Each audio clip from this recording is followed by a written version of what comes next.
Fala galera do De Olho no Peixe, novela terminada, Diniz chegando na Vila. No programa Análise Tática tivemos a oportunidade de conversar muito sobre o futebol com o novo técnico do Peixe. Quer saber um pouco mais sobre ele?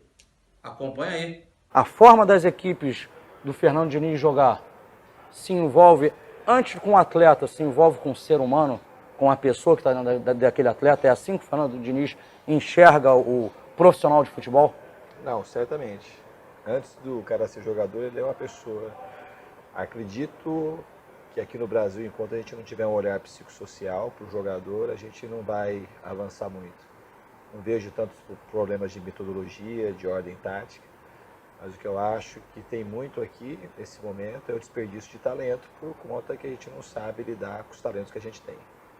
E aí, você já falou de psicologia. Foi outro fato que me chamou a atenção, que você parou de jogar futebol, começou a sua faculdade de psicologia e houve lá o convite do Votorati na época. Em se falar em psicologia, vamos lá, Fernando, para você a gente sabe que o momento do treinador, existe a parte do treinador que é o treinamento de campo, a gestão de grupo como um todo, também de uma maneira geral, o dia do jogo, o treinador conseguir ter leitura do que está acontecendo dentro da partida. Sim. Você vê equilíbrio nesses 3 pontos, ou você enxerga que no futebol profissional realmente, acima disso tudo, ainda está essa relação interpessoal? Não só no futebol, eu acho que qualquer segmento, depois que todo mundo tem algum tipo de técnica para poder exercer a função, o que determina para mim é as relações interpessoais e intrapessoais. Não existe hipótese de um trabalho ser bem sucedido se essa relação técnico, não só com atletas, mas como meio como um todo, que o técnico está ligado, não consegue ter sucesso caso não tenha essa relação. Eu repito assim na vida que é só no futebol que isso aconteça. As pessoas precisam de confiança, precisam de coragem, precisam de se sentirem pertencentes a algo maior para poderem dar o melhor de si. Eu acho que a gente pode ter o melhor treinamento tático possível, o melhor treinamento físico possível, mas se as pessoas não estiverem encorajadas, não tiverem confiança para executar, e depois eu coloco também o prazer e a inteligência, as coisas tendem a não acontecer.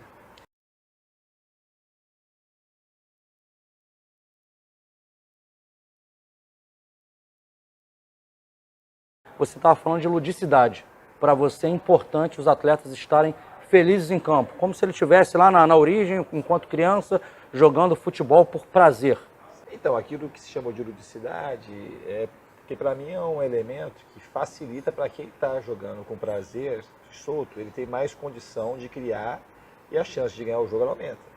Então a ludicidade não é a ludicidade infantil que ela não tem finalidade. A finalidade da ludicidade, da criatividade do jogador ter mais prazer, é que ele vai ter mais chance de resolver os grandes problemas da partida. Não é uma coisa solta, porque ninguém está jogando para brincar, simplesmente. Ao contrário, o cara tem que ter o lado lúdico bem desenvolvido, principalmente os jogadores da frente, para poder resolver os problemas difíceis e marcar gols, criar jogadas que resultem nos resultados positivos da equipe. Então, por isso que eu acho que a gente tem que investir nisso. Os times que jogam por uma bola, eu não tenho muito problema em analisar. Se você tem que jogar por uma bola, você tem que jogar por uma bola, você tem que fazer bem o seu trabalho. O que eu percebo é que o futebol brasileiro, como característica principal, para a gente absorver melhor os nossos talentos, a gente tem que propor um jogo que favoreça a nossa mão de obra, aos nossos talentos. Então, quando a gente fornece um jogo que engessa quem quer jogar, quem quer ter prazer, você está indo na contramão daquilo que se tem de melhor. E eu acho que aqui no Brasil, de uma maneira mais, uma coisa que tem uma característica muito marcante da demissão dos treinadores, também nas categorias de base por cobrança de resultado, acaba não facilitando com que os treinadores usem um pouco mais a sua criatividade. Está todo mundo preocupado sempre em ganhar o próximo jogo, e às vezes isso tira a capacidade do treinador de pensar em algo maior. Porque quem vai ganhar um jogo é sempre um, o campeonato vai ganhar sempre um e os outros não vão ganhar.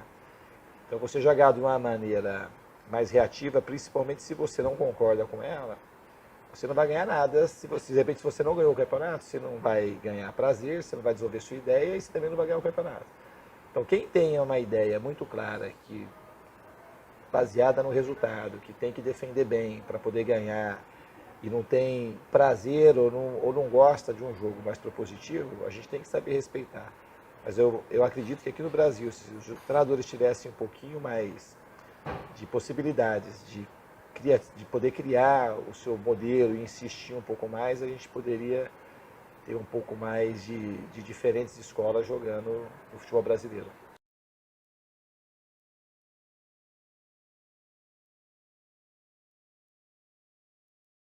E hoje a gente vive um momento, não digo do futebol brasileiro, mas do futebol como um todo, da resolução coletiva. Né? As linhas de marcações, as equipes bem postadas na sua organização defensiva e a equipe adversária de forma coletiva tendo que, né, quebrar aquelas linhas para chegar ao seu objetivo, que é vencer os jogos, né? Não tomar o gol e fazer gol. Como você enxerga, Fernando, a tua leitura desse futebol praticado, né, no Brasil, do talento só individual, esse paralelo, o talento individual resolveu o jogo, agora a gente necessita mais da questão coletiva e você ainda assim, né, na tua forma de pensar, o atleta tem que ser feliz, a ludicidade de campo.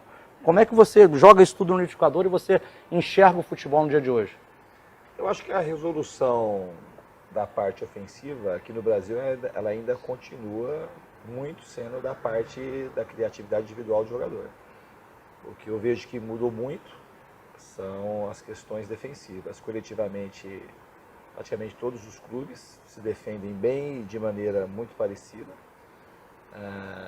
Nas categorias de base também está povoado de treinadores que estudaram muito os modelos europeus, mas que fica mais aparente é a parte defensiva. Sabe, jogo de categoria de base, que eu não sei também se isso necessariamente faz bem ao futebol do brasileiro. Ao futebol brasileiro acho que não. Acho que a tomada de risco é cada vez menor, todo mundo buscando simplesmente ganhar o jogo. E eu não vejo muito encorajamento dos jogadores quando tem situações, problema no jogo, desde a base, para poder enfrentar aquilo, tanto individualmente quanto coletivamente. Da minha época para cá, eu acho que a parte defensiva da organização ela melhorou muito, mas a parte ofensiva a gente não ganhou muita construção coletiva e perdeu criatividade individual.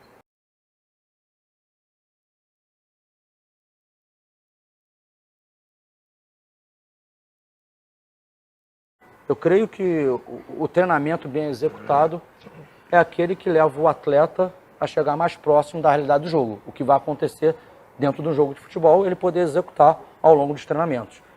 E aí a gente, né, veio desde lá de trás, quando veio aquele Barcelona do tic-tac, que você em determinado momento também foi colocado como um futebol parecido, isso foi levantado pela mídia. E aí começou muito daquela questão do campo reduzido, um toque na bola, 2 toques na bola, raciocinar mais rápido. Na tua forma de enxergar futebol, o Fernando Diniz, profissional, você gosta desses campos reduzidos? Você trabalha com um campo com uma extensão maior? Como é que seria, em linhas gerais, aí, o trabalho do Fernando? Eu gosto do campo reduzido, mas acho que ele é menos solução do que as pessoas acham.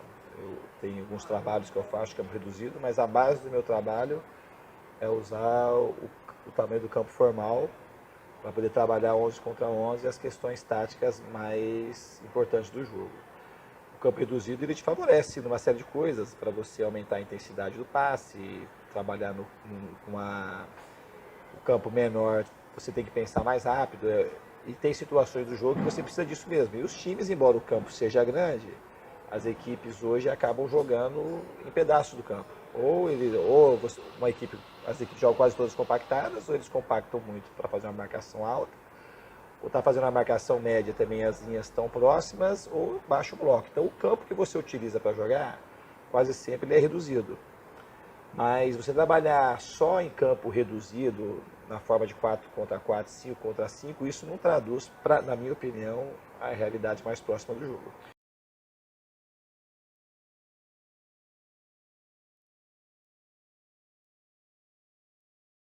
O trabalho que eu uso muito, que não é... Porque o trabalho formal é difícil para você ficar explicando aqui, da maneira que a gente joga. Essa é uma coisa que ia ficar aqui na lousa e acho que não ia acabar ajudando ninguém, dar uma ideia, mexendo um monte de botãozinho, porque o negócio é muito mais vivo que isso. Mas tem um trabalho que eu fazia na época de jogador, que eu dou hoje outra intensidade e serve muito ao meu modelo, que é o treinamento que aqui no Brasil, na minha época, sempre se chamou de treinamento alemão, que é 3 equipes, um campo cheio. Geralmente, os elencos que eu trabalho, eu gosto de trabalhar, quase no máximo que eu gosto no elenco são 24 jogadores de linha, então fazer 3 equipes 8 contra 8. Campo, uma equipe ataca, outra defende e tem que ultrapassar a linha, às vezes com algumas caixas para poder passar no meio, para poder ter a posse de bola. E você vai colocando algumas regras. Então esse tipo de treino, para mim, é um dos treinos que eu, fora a parte tática, formal 11 contra 11, que eu acabo utilizando bastante. Que tem muito a ver, porque tem a mobilidade, os jogadores têm que se mover, tem tempo para fazer o gol, tempo para fazer a ultrapassagem. Então acaba proporcionando um ganho físico, ganho técnico, é um jogo também que tem uma certa ludicidade e acaba ajudando de maneira geral e também específica aquilo que eu quero, a minha visão, a visão que eu tenho do futebol.